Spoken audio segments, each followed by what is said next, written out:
Assalamualaikum students. Today we are going to study Lucy Gray. This is one of my favorite poem because this poem is written by William Wordsworth. William Wordsworth is a nature poet. Uh, this poet belongs to romantic era. Okay, romantic जो poet है ना, they admire nature. So आपको ये वाली poem में भी क्या मिलेगा? You will find nature in this poem. So when we were studying Abbot of Canterbury, so we have discussed what is ballad. So in ballad, poet narrates the story. Okay तो यहाँ पे भी आपको story मिलेगी. Lucy grey is a girl name. Okay एक लड़की की story है. अब क्या स्टोरी है, कैसे नेचर कनेक्टेड है, हम देखेंगे. विलियम वर्ड्सवर्थ के बारे में बता चुकी हूँ. He is a nature poet. He admire nature in his poetry. He belongs to 16th century. That era is called romantic era. अब इसमें देखते हैं. पोम को पढ़ना स्टार्ट करी हूँ girls. Be with me. Oft oft लिखा हुआ आपको नज़र आ रहा होगा. This is old English. इसको in modern English this is known as often. I had heard of Lucy Gray. Lucy Gray is a girl name. Here William Wordsworth is saying that I have heard about Lucy Gray. When I cross a wild, I chance to see the break of day. Break of the day का मतलब है morning. The solitary child. Solitary का मतलब है lonely child. So William Wordsworth is introducing the character Lucy Gray. He is saying that I have heard about Lucy Gray when I was crossing the road. In the morning, Lucy Gray is a solitary child.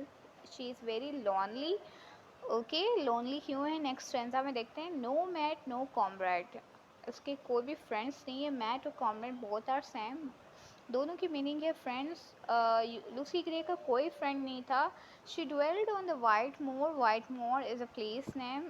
Dwell का मतलब है रहना. So she lived on the white moor, the sweetest thing that ever grew beside the human door. And she was a very sweetest child. Okay, here the poet is saying she was very sweet child. So यहाँ पे आपको पता चला Lucy grey एक young girl का नाम है. Young आप समझ सकते छोटी बच्ची का नाम है लूसी ग्रे. विलियम वर्ड्सवर्थ ने बहुत सुना था इसके बारे में कि वो वाइल्ड मूर पे रहती है और वो स्वीटेस्ट चाइल्ड थी. अब देखते हैं आगे इस बच्ची के साथ ऐसा क्या हुआ है, क्यों विलियम वर्ड्सवर्थ इसके बारे में बता रहे हैं. ओके हम आगे बढ़ते हैं. You yet may spy the fawn at play. The hare upon the green. Hare आपको पता है एनिमल है. So she use to play with the hare और फॉन. ये दोनों एनिमल के साथ she use to play with them. And the sweet face of Lucy Gray will never be seen. Okay, it means the poet is saying that Lucy Gray is dead. वो मर चुकी है Lucy grey. यहाँ पे poet आपको बता रहे हैं लूसी ग्रे मर चुकी है. अब लूसी ग्रे को नहीं देखा जा सकता. She used to play with the hare and found. अब देखते हैं tonight will the storming night. यहाँ से आपकी स्टोरी स्टार्ट हो रही है. पहले तो जस्ट विलियम वर्ड्सवर्थ आपको लूसी ग्रे के बारे में बता रहे थे वाज अ लूसी ग्रे. अब स्टोरी स्टार्ट हो रही है क्योंकि हम बैलेट पढ़ रहे हैं. So in the ballad poet tells the story. तो यहाँ पे जिसकी स्टोरी बताई जा रही है वो लूसी ग्रे है. पहले तो जस्ट उसका इंट्रो दे रहा था पोएट कि लूसी ग्रे है कौन. अब इसकी स्टोरी स्टार्ट हो रही है. कैसे मरी, क्यों मरी, हम आगे जाके देखेंगे. Tonight will the stormy night you to the town must go. somebody saying to the Lucy Gray कि you will go to the town. अब कौन कह रहा है इसको कि टाउन में जाना. एक छोटी सी बच्ची. टाउन तो आप सबको पता है शहर है. It means Lucy Gray lives in the village. Okay और कोई इसको कह रहा है कि you will go to the town. अब टाउन में क्यों जाएगी ज़रा देखते हैं. And take a lantern child to light your mother through the snow. Okay here somebody saying to the Lucy Gray you will go to the town in the search of your mother. Okay Lucy grey को कोई कह रहा है कि आप लालटेन लेके जाना ताकि आपको लाइट मिले और अपनी मदर को वापस लेके आना क्योंकि उसकी मदर कहाँ गई है, टाउन में गई है. अब ये कहे कौन रहा है इतनी छोटी सी बच्ची को टाउन जाने के लिए. ज़रा आगे देखते हैं. That father will I gladly do. इसका मतलब है the father is saying to the Lucy Gray to go to town in search of your mother. अब देखो फादर कितना ही वो है, क्या मैं इसके लिए अल्फाज इस्तेमाल करूँ, एक छोटी सी बच्ची को कह रहा है कि आप टाउन जाओगे, अपनी मदर को सर्च करोगे। So what he was doing at that time, हम देखते हैं वो क्या कर रहा था। This scarcely afternoon the minister clock has just struck 2 and yonder is a moon. Okay, अभी तो दोपहर के 2 बज रहे थे, लेकिन मून, इसका मतलब ये मून का वर्ड क्यों इस्तेमाल कर रहा है। वो कह रहा है अभी नाइट हो जाएगी, क्विकली अभी ही नाइट हो जाएगी, क्योंकि नहीं पता ना, टाइम तो बहुत जल्दी पास होता है, टाउन जाना तो बहुत दूर है ना, टाउन तो बहुत दूर ही होगा, टाइम जल्दी पास होगा, इसलिए वो बच्ची को रिमाइंड करवा रहा है कि आफ्टरनून के 2 बज चुके हैं, यॉन्डर इज़ अ मून। अभी अजान हो रही है, I am going to stop this. Okay girls, आगे हम पढ़ने जा रहे हैं। हमने कहाँ तक स्टॉप किया था कि फादर रिमाइंड करवा रहा था कि आफ्टरनून के 2 तो बज चुके हैं, अभी रात हो जाएगी, you must go to the town in a search of your mother. अब देखो फादर कितना ही काम चोर है, वो खुद तो नहीं गया, खुद क्या कर रहा था नेक्स्ट टेंसा में आपको पता चलेगा। At this father rest the hook, hook is instrument आप समझ ले, जिसके थ्रू वो लकड़ियाँ काट रहा था, वो उस टाइम लकड़ियाँ काट रहा था। ये देखो इधर आ रहा होगा, स्नैप द फॉरगॉट बैन, इस फॉरगॉट बैन का मतलब है लकड़ियाँ काट रहा था, किसके थ्रू, हुक के थ्रू काट रहा था। He plied his work, he was very busy in his work. Lucy took the lantern in her hand, okay, she took the lantern because she was about to go to the town. Not blister in the mountain row with many bottom stroke. Her feet disperse the powdery snow that rises up like smoke. अब देखो वो तो एक छोटी सी बच्ची थी, अब जा भी तो रही है, टाउन जा रही है, और स्टॉर्मी नाइट है आज, तो वो जब माउंटेन को चढ़ रही है ना, तो वो पाँव से बहुत ज़्यादा स्ट्रोक वगैरह कर रही है, मतलब पाँव पाँव के थ्रू है ना, वो पाउडरी स्नो को है ना ऊपर उड़ा रही है। आपको पता है बच्चे कैसे खेल कूद कर जा रहे होते हैं, तो वो जब स्नो पर चल रही है ना, इतना तेज़ी से पाँव को वो कर रही है ना, स्ट्राइक कर रही है स्नो से, कि वो पाउडर फॉर्म में उड़ के जा रही है, मतलब खेल कूद कर वो जा रही है, because she was very young. इसके फादर ने ये नहीं समझा she is young, she can not go to the town. इसके फादर ने इसको लालटेन तो हाथ में दे दी। अब देखो स्टॉर्मी नाइट है, क्या होने जा रहा है, ये कैसे, क्या हादसा होगा इसके साथ, हाउ शी विल डाई। देखते हैं। The storm came on before its time. अब देखो वो बच्ची रास्ते में जा रही है, now storm came before the time, जो इसका वक्त था ना स्टॉर्म का, उस वक्त पे नहीं आया, वक्त से पहले क्या आ गया, स्टॉर्म आ गया।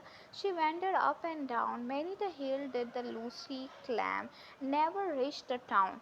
अब देखो बच्ची थी, रास्ता भटक गई, यहाँ वहाँ भटक गई, यहाँ वहाँ घूमती रही, बहुत सारी हिल्स वगैरह चढ़ी, क्लाइम का मतलब है चढ़ना, लेकिन वो टाउन पे नहीं पहुँची, यहाँ वहाँ रास्ता भटक गई, because storm came before its time. The rash parents all that night, rash का मतलब है sad parents, all that night when shouted far and wide and there was neither sound nor sight to serve them for guide. अब देखो parents का word आ रहा है, इसका मतलब इसकी अम्मी घर वापस आ चुकी है, इसकी अम्मी टाउन से विलेज की तरफ फादर के पास आ चुकी है। अब फादर और मदर मिल के क्या कर रहे हैं, they were searching for Lucy Gray but they can not find, उन उन लोगों को मिली ही नहीं, बहुत आवाज़ें भी लगाई, ढूंढा भी सही, लेकिन कोई भी ऐसा निशान नहीं मिला जो लूसी ग्रे के बारे में बताए। At the day break on the hill they stood. Day break का मतलब ही यहाँ पर समझ लें मॉर्निंग जब हुई। अब देखो रात थी ना, रात को वो सर्चिंग कर रहे थे, अब मॉर्निंग हो चुकी है, वो एक हील पर खड़े हुए हैं, कौन, parents, both mother and father. They overlook the moor. Moor is a place name I told you before, and thence they show the bridge of wood. अब जब हिल पे खड़े हुए ना, they saw the bridge of wood and furlong from the door. Furlong का मतलब होता है, आप देखो ब्रिज के साइड पर है ना वो रस्सियाँ लगी हुई होती है, आपको पता है, समझ लो एक वुडन सा, आपने फिल्म्स वगैरह में देखा होगा, लकड़ियों का एक ब्रिज बना हुआ है, साइडों पे वो रस्सी लटकी हुई होती है, उसको फरलॉन्ग कहते हैं। अब देखो वो ब्रिज तो सामने से नज़र आया, अब ब्रिज का क्या ताल्लुक है ज़रा हम लूसी ग्रे से देखते हैं। Now they homeward turned and cried, in the heaven we shall meet, when in the snow the mother spied the print of the Lucy feet. अब देखो पहले तो ब्रिज नज़र आया, फिर उन लोग ने खुद से परसीव किया कि मे बी वो ब्रिज से गिर गई है। सिर्फ सोचा है इन्होंने अभी तक। वो रो रहे हैं और बोल रहे हैं कि हम जन्नत में एक साथ मिलेंगे। देखो ये वर्ड आपको वीडियो में बार बार क्लिक कर रही हूँ, आपको नज़र भी आ रहा होगा, in heaven we all shall meet. इसका मतलब इन लोगों को डेफिनेटली पता चल गया है कि लूसी ग्रे मर चुकी है, लेकिन अभी तक पता नहीं चला कैसे मरी है। तो वो थोड़ा आगे बढ़ते हैं ना, ब्रिज की तरफ आते हैं, तो उन्हें प्रिंट मिलते हैं लूसी ग्रे के फीट्स के, पैरों के निशान मिलते हैं। Then downward from the steep hill edge they track the foot mark small and through the broken hawthorn hedge. Hawthorn hedge का मतलब है वो कांटेदार झाड़ियाँ होती है। By the long stone wall, अब कांटेदार झाड़ियों से आगे उसको एक स्टोन की वॉल मिलती है, उसकी तरफ आते हैं। फुट मार्क अभी छोटे से छोटे होते जा रहे हैं, अब देखते क्या होते हैं। The open field the growth the mark were still the same. They tracked them on, nor ever lost. To the bridge they came. Okay अब ये सबको क्रॉस करते हुए, हॉथॉर्न हेज को क्रॉस करते हुए, स्टोन वॉल को क्रॉस करते हुए, फील्ड को क्रॉस करते हुए, अब वो ब्रिज के ऊपर आ गए। कौन से ब्रिज के ऊपर? वही वुडन ब्रिज के ऊपर आ गए। They followed from the snowy bank the foot mark one by one in the middle of the plank. Plank का मतलब है लकड़ी का टुकड़ा। Further there were none. अब देखो लकड़ी का ब्रिज था, जब मिडल ऑफ द ब्रिज पे आते हैं ना तो फुट मार्क गायब हो जाते हैं। इसका मतलब है वो ब्रिज से नीचे गिर गई है। इट मीन्स वो मर चुकी है। अब ब्रिज से गिर कर मर ही जाते हैं ना, अब इतनी ऊंचाई से एक छोटी सी बच्ची क्या जिंदा रहेगी। अब माँ बाप को पता चल गया कि लूसी ग्रे मर चुकी है। अब क्या होता है ज़रा देखते हैं। Yes, some mention that to this day she is a living child. While the poet is saying that she is a living child, okay, अब भी विलियम वर्ड्सवर्थ कहते हैं वो मरी नहीं है, अभी भी वो जिंदा है। Why he is saying that Lucy Gray is still alive? Because she has become the part of nature. मैंने कहा ना इसकी पोइट्री में आपको हर टाइम आपको नेचर मिलेगा। अब देखो अच्छे लोग दुनिया में मरते हैं, क्या वो हमेशा के लिए मर जाते हैं? उनको तो दुनिया याद रखती है ना, क्योंकि वो नेचर का हिस्सा बन जाते हैं। तो Lucy Gray has become the part of the nature that you may see sweet Lucy Gray upon the lonesome wild. और विलियम वर्ड्सवर्थ यहाँ तक कह रहे हैं कि आज भी कोई वाइल्ड मोड़ पर जाएगा ना तो लूसी ग्रे की आवाज़ आएगी। इसलिए विलियम वर्ड्सवर्थ जब वाइल्ड मोड़ पर आए थे तो उसको कुछ आवाज़ें महसूस हो रही थी। ये एक इमेजिनरी पोइट्री है, इसको रियल मत समझना, this is a imaginary poetry. Over the rough and smooth she trip along, वो कह रहे हैं कि वाइल्ड मून पर अभी भी वो सफ़र करती है। Never look behind and Singh a solitary song and she sings a song. Okay, वो वहाँ पर गाना भी गाती है, इसलिए हवाओं में इसकी आवाज़ें गूंजती है।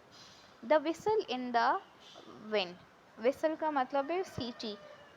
सीटी से आप समझते हैं ये जो गाना गाती है ना इसकी आवाज़ें हवाओं में मतलब गूंजती है। इसका मतलब शी इज़ स्टिल अलाइव। एक और वजह बताती हूँ why she is still alive in the nature, क्योंकि वो बहुत ज़्यादा ओबीडियंट बच्ची थी।